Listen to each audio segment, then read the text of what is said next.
Nora? Nora? Tu m'entends? Je suis là.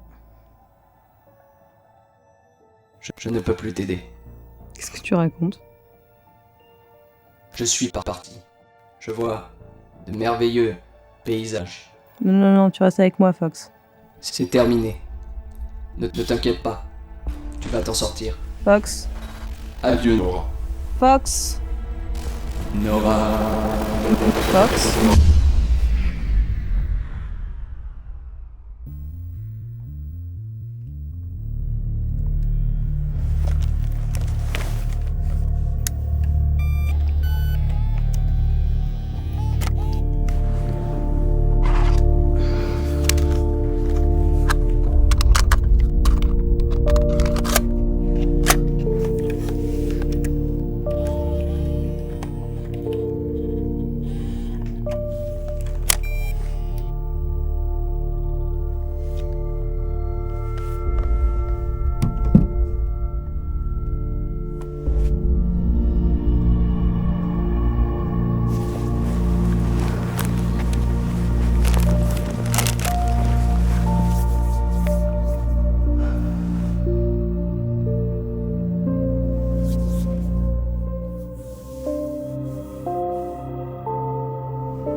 Si vous visionnez ce bulletin, c'est que...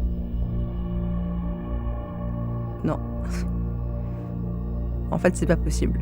Ce serait un miracle. Bref. Je l'enregistre pour la postérité, hein. On sait jamais si un Deus Ex Machina me sort de là. En tout cas, je vais vous parler d'une femme qui est poursuivie par des hommes et des monstres et qui n'a pu compter que sur son courage pour s'en sortir.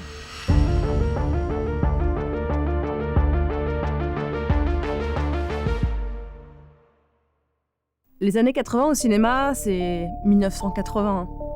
C'est les années action hero, les années Stallone, Schwarzenegger, Willis. Rien que des mecs avec des gros muscles qui se battent contre les méchants. Thanks for the advice. À l'aube de cette époque, une saga va jouer quitte ou double en choisissant pour personnage principal un action hero au féminin, une femme résiliente, musclée et pour une fois pas hyper sexualisée. Elle s'appelle Ellen Ripley et c'est l'héroïne de la saga de science-fiction Alien. En vrai, c'était pas gagné. À l'origine, son personnage devait s'appeler Martin Robbie et être joué par un homme, mais le président du studio, la 20th Century Fox,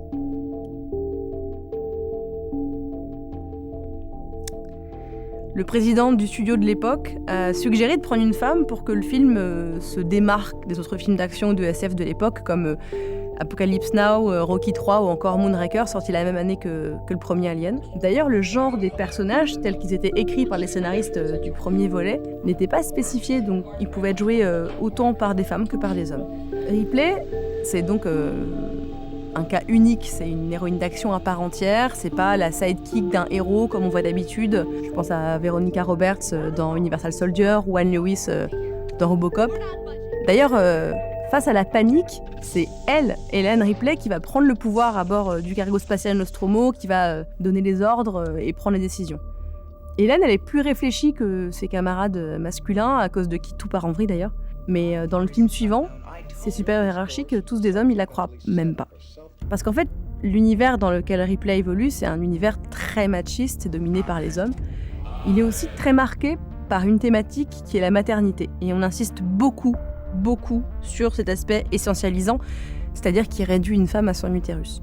Ripley, c'est une mère qui a perdu sa fille, puis qui devient mère adoptive de Newt, une autre petite fille. L'intelligence artificielle qui contrôle le vaisseau s'appelle Mother, mère.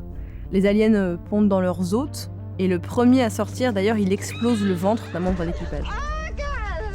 Chaque hôte devient donc une mère, en quelque sorte. Et le vaisseau protecteur, le Nostromo, devient à la fois couveuse, utérus et mère aussi. D'ailleurs, ce vaisseau mère qui protégeait l'équipage dans l'espace, cet espace sécurisant, il devient monstrueux et se retourne contre eux. Dans les 2 derniers volets de la saga Alien, les hommes prennent le pouvoir sur cette maternité. Ripley découvre qu'elle porte en elle une reine alien, une reine xénomorphe, que la compagnie pour laquelle elle travaille, qui s'appelle la compagnie, lui a inséminée. Et elle apprend que la compagnie cherche à inséminer des hôtes humains pour faire des aliens des armes militaires. Qu'est-ce qu'elle fait, Hélène ? À l'instar de ce qu'on attend des femmes dans nos sociétés, surtout des mères.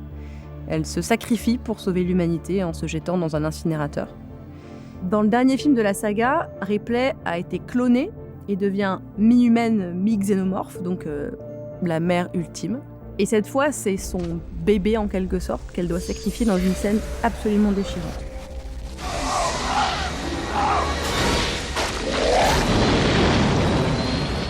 Ripley, c'est le produit de la deuxième vague féministe, qui commence aux États-Unis dans les années 60, grâce à qui énormément de femmes arrivent sur le marché du travail, à des postes à responsabilité ou qui entrent en politique. Ripley, c'est pas du tout un fantasme masculin, en tout cas, elle n'est pas écrite comme ça. Et d'ailleurs, c'est peut-être son physique androgyne et sa personnalité qui font que les hommes comme les femmes s'identifient à elle.